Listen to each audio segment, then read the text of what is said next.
बड़ी खबर दे, पाकिस्तान ने अमेरिका से 10 अरब डॉलर की माली सहूलत मांग ली है। भिखारी कशकोल। पाकिस्तान ने बिलाखिर अमेरिका से कर्जा मांग लिया। पाकिस्तान ने अमेरिका से जो पैसे मांगे हैं वो 10 अरब डॉलर्स हैं। और ये 10 अरब डॉलर पाकिस्तान को मिलेंगे या नहीं मिलेंगे, और पाकिस्तान ने क्यों मांगे हैं? दलाली क्यों बोला था कि ये बोला था कि पाकिस्तान इसके बदले में शायद पैसा मांगेगा। और मैंने यही कहा जब मैं आया हूं तो आप समझेंगे शायद ये मांगने आया है। मैं मांगने नहीं आया, लेकिन मजबूरी है। मैं आया हूं तो आप समझेंगे शायद ये मांगने आया है। मैं मांगने नहीं आया, लेकिन मजबूरी है। दुनिया इसको कैसे देखती है? कई लोग कहेंगे कि जनाब ये तो इन्होंने तो कीमत मांग ली है अपनी। दिस इज द पॉइंट कि जनाब इन्होंने तो अपनी कीमत मांग ली है। यूएई ने इनकार कर दिया उसके पैसे वापस करने तो सऊदी अरब से पैसे लेकर यूएई को पैसे वापस किए। अब ये दुनिया में मजीद मुल्कों से पैसे मांगेंगे तो कोई पैसे तो इनको देगा नहीं। कर्ज की अदायगी के लिए भी कर्ज लेना पड़ेगा। जो हमने उनके लिए पीछे किरदार भी अदा किया है जंग के दिनों में, उसका भी एक उनको हवाला दिया गया है। लेकिन एक दफा फिर अमेरिका के दर पर जाकर फिर उनके पांव पकड़ने की कोशिश की जा रही कि ये 10 अरब डॉलर देंगे। तो नालायकी और निकम्मेपन का एक नया रिकॉर्ड है जो आसिम मुनीर साहब ने और उनके साथियों ने, जिन्हें वो लेकर आए इक़्तिदार में, उन्होंने एक नया रिकॉर्ड पाकिस्तान में बनाया। अब वो अमेरिका से पैसे मांग रहे हैं। तो क्या वो पाकिस्तान को इतनी फेवर देगा या पाकिस्तान को जस्ट ऐसे ही गैर ज़रूरी समझकर साइड पे रख देगा? क्योंकि अभी जब से दोबारा मैं देख रही हूँ कि जंग शुरू हुई है तो अब तो वो दोबारा पाकिस्तान का उस तरह से जिक्र भी नहीं कर रहे। सबसे पहले तो नाज़रीन, पाकिस्तान ने बिलाखिर अमेरिका से कर्जा मांग लिया। पाकिस्तान ने अमेरिका से जो पैसे मांगे हैं वो 10 अरब डॉलर्स हैं, और ये पाकिस्तान अपने ज़र मुबादला के ज़खायर के अंदर रखना चाहता है ताकि पाकिस्तान के अंदर थोड़ा सा इस्तेहकाम आ जाए। और बाकायदा पाकिस्तान ने अमेरिका से इसकी दरख्वास्त कर दी है, और ये खबर अब अखबारात के अंदर छप भी गई है। अमरीकी वज़ीर ख़जाना को 5 साल के लिए पाकिस्तान ने दरख्वास्त की है कि हमें ये माली सहूलत दी जाए, और हमारे ज़र मुबादला के ज़खायर जो हैं उनमें को थोड़ा इजाफा हो जाएगा। उससे पाकिस्तान के अंदर रुपए की जो सूरत हाल है वो बेहतर रहेगी। अब ये पाकिस्तान अमेरिका से कह रहा है। देखिए, ये जो सरकार आई है इसने अभी तक क्या कमाया?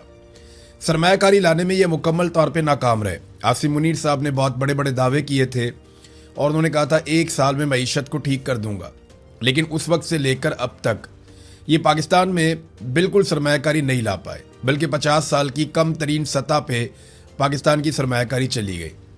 बहुत सारे ममालिक के दौरे किए गए, जितने दौरे किए गए, जितने पैसे उन दौरों पर खर्च किए गए, उतने पैसे भी ये टोला पाकिस्तान में नहीं ला पाए। तो नालायकी और निकम्मेपन का एक नया रिकॉर्ड है जो आसिम मुनीर साहब ने और उनके साथियों ने, जिन्हें वो लेकर आए इक़्तिदार में, उन्होंने एक नया रिकॉर्ड पाकिस्तान में बनाया। अब वो अमेरिका से पैसे मांग रहे हैं। आर्थिक तंगी से जूझ रहे पाकिस्तान ने अमेरिका से 10 अरब डॉलर की मदद की मांग की है। वहीं IMF से लगातार फंड ले रहे और विदेशों में उसके नागरिकों द्वारा भीख मांगने के मामले भी सामने आ रहे हैं। हालांकि UN में सीधे तौर पर पैसे मांगने की कोई ताज़ा आधिकारिक घटना तो सामने नहीं आई है, लेकिन वैश्विक मंचों और देशों के सामने आर्थिक सहायता मांगने को लेकर पाकिस्तान फिलहाल फिर सुर्खियों में है। वहीं हाल ही में पाकिस्तान ने अमेरिका और ईरान के बीच मध्यस्थता की भूमिका निभाने का हवाला देते हुए अमेरिकी सरकार से 5 साल के लिए 10 अरब डॉलर की सहायता मांगी ताकि विदेशी मुद्रा भंडार को सुधारा जा सके। और वहीं पाकिस्तान अपनी डूबती इकोनॉमी को संभालने के लिए UN के IMF के अरबों डॉलर के पैकेज और किस्तों पर निर्भर है। और वहीं शहबाज शरीफ ने भी स्वीकार किया कि देश को चलाने और कर्ज मांगने के लिए उन्हें अलग अलग देशों के चक्कर काटने पड़ते हैं, जिससे देश की काफी फजीहत होती है। और दोस्तों, जब से न्यूज सामने आई है इस पर लोगों ने रिएक्शन दिए हैं। मुझे उम्मीद है आपको वीडियो जरूर पसंद आएगा, तो देखते हैं पूरा वीडियो। इससे पहले उन्होंने सऊदी अरब से पैसे मांगे थे और फिर उन्होंने चीन से भी पैसे मांगे और बार बार मांगे। ना सिर्फ मांगे बल्कि उन पैसों को जो वापस करने थे वो रोल ओवर भी करवाया और बार बार करवाया। यूएई ने इनकार कर दिया उसके पैसे वापस करने थे तो सऊदी अरब से पैसे लेकर यूएई को पैसे वापस किए। अब ये दुनिया में मजीद मुल्कों से पैसे मांगेंगे तो कोई पैसे तो इनको देगा नहीं। इकोनॉमी तो पिछले 5 साल से हम यही ड्रामा सुन रहे हैं, यही बकवास सुनते आ रहे हैं कि जी इकोनॉमी ग्रो कर रही है, मुल्क तरक्की कर रहा है। लेकिन एक दफा फिर अमेरिका के दर पर जाकर फिर उनके पांव पकड़ने की कोशिश की जा रही कि ये 10 अरब डॉलर। मैं तो कहता हूं कि यार IMF असल में ना, IMF एक ऐसा फाइनेंशियल ट्रैप है कि उसके अंदर कभी भी वो ये नहीं पूछते कि भाई आप ये पैसा लगा। अगर ये अकाउंटेबिलिटी होती तो मेरे ख्याल में पाकिस्तान को एक सिंगल पेनी ना मिलती। डॉलर तो बहुत बड़ी, लेकिन इसके बावजूद पाकिस्तान कर्जे ले रहा और उस कर्जों की कीमत जो है वो पाकिस्तान की अवाम पे कर। ये दरखास्त ऐसे वक्त में सामने आई है जब पाकिस्तान जो माशी इस्लाहात है, ज़र मुबादला के ज़खायर में इजाफे और माली इस्तेहकाम के लिए मुख्तलिफ बैन अक़वामी शराकतदारों के साथ ताउन को फरोग दे रहा है। रिपोर्ट के मुताबिक वाशिंगटन में पाकिस्तानी जो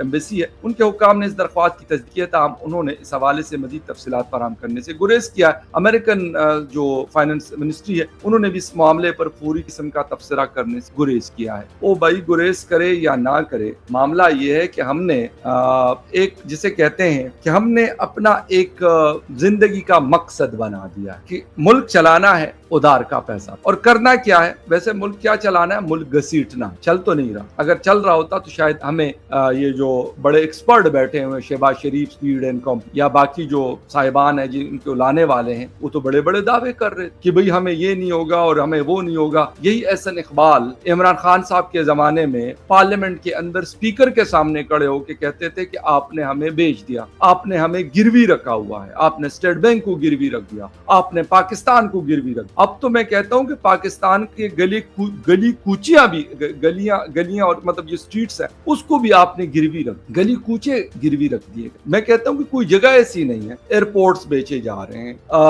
एयरलाइन एक थी हमारी क्लोथी, उसको बेच दिया गया, इसके साथ साथ हमारी मोटरवेज बेच दी गई, हमारे जो पावर प्रोजेक्ट्स हैं उसको बेचा जा रहा है।